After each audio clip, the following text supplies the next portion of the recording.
na si Papa Bebong, ang aming ninong, may-ari ng trailer kung saan kami tutuloy mga for 2 nights, 3 days. Ang kanyang forerunner na maaasahan. Maganda sa road trip yan. Wala kami magte-tent ulit tulad ng dati. Ito yung kanyang hardin. Ito yung kanyang trailer. Tama mal. 15 minutes. Mana po. Wala no. Ala, isa na. Bye. Na kami manan. Bye. Sinabi ko na panggamit na dito pagka-unger pa ng ako. Panggamit ko rin ang akin. Papa Bebong. Kamusta kayo? Eto, Mano po. ayos Ay, lang. nauna kami sa inyo ah. Pang gasolina pa ako. Si Mrs. T medyo nagpi-freak out kasi nakakita siya ng ahas. Mukhang garter snake lang yun eh. Yung matingkad yung dilaw, may stripe na itim.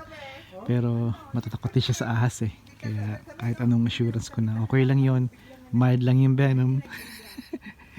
May venom siya pero hindi delikado sa mga tao, sa atin, sa mga ibang animals lang. Ito yung kanyang garden, dahlias niya at tarong, mga talong niya, kamatis, ampalaya niya. Mukhang dito pinadaan na lang niya sa bed yung ampalaya, daylilies. Tandaan nyo, ito yung trailer na kinento ko sa inyo. Ito yung kaibigan din niya doon, si Willie. Mabait yan, nakausap ko na yan doon. Dito ako maglalagay ng tent. Itatry ko mamaya yung tent naming 3 second na tent lang. Yung you'll check that out. Hopefully ma-film ko yun. Kung hindi, manghiram ako ng phone sa aking mga anak. Again, kung magpipitch kayo, maglalagay kayo ng tent, make sure na may slight angle para yung kung sakaling bumaha or umulan, hindi maipon sa isang lugar yung inyong yung inyong tent, para aagos yung tubig palayo sa inyo. Kaya huwag kayong pupunta sa malalim na lugar. Titingin din kayo sa taas. Titingin din kayo sa taas. Wanna make sure na yung mga sanga ay hindi babagsak sa inyo or hindi kayo malapit sa patay o namamatay na puno. Yun, konting tip. Syempre, yung tarpaulin ilalagay nyo sa ilalim yung tent. Make sure na hindi lampas ng kalakihan ng inyong lawak na inyong tent ang tarpaulin nyo, para hindi naman bumalik ang tubig sa inyo sa ilalim ng tent. Hope that makes sense, pero I'll explain that further kapag naitayo ko na yung tent. Basta mas maliit ang inyong tarpaulin kaysa sa dimension o lapad ng inyong tent floor, di ba? Yun. Dito niyo nakita yung yung ahas eh. And she freaked out, si Mrs. T. Yeah. Yun. Ito, finally, meron siyang golf cart. Last time na yung golf cart ay hindi gumagana, pero I'm not sure kung ito pa rin yun o bumili siya ng second hand. We'll see. Ito kung saan kami, yan, meron ako niyan. Meron ako niyang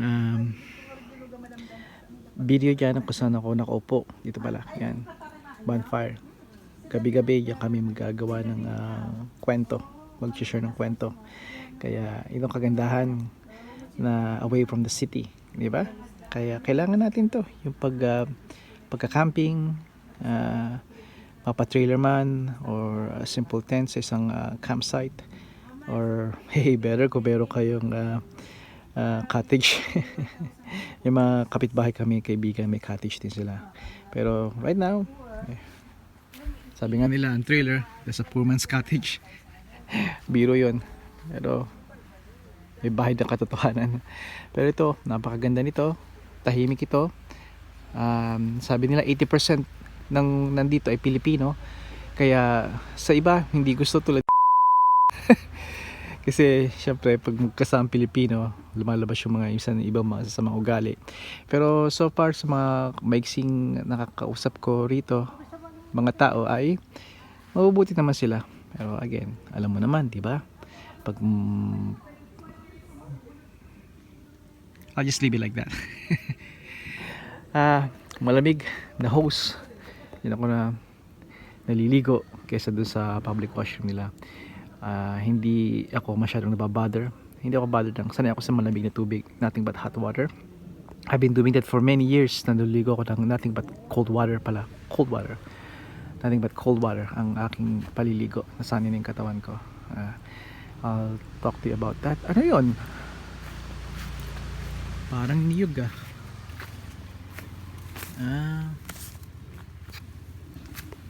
tuod. Alright, hanggang dito na lang. At mag-unload, mag-unpack pa ako. Kasi dala namin ngayon ay si Honda instead of si Impala. Alright, kaibigan, padayon.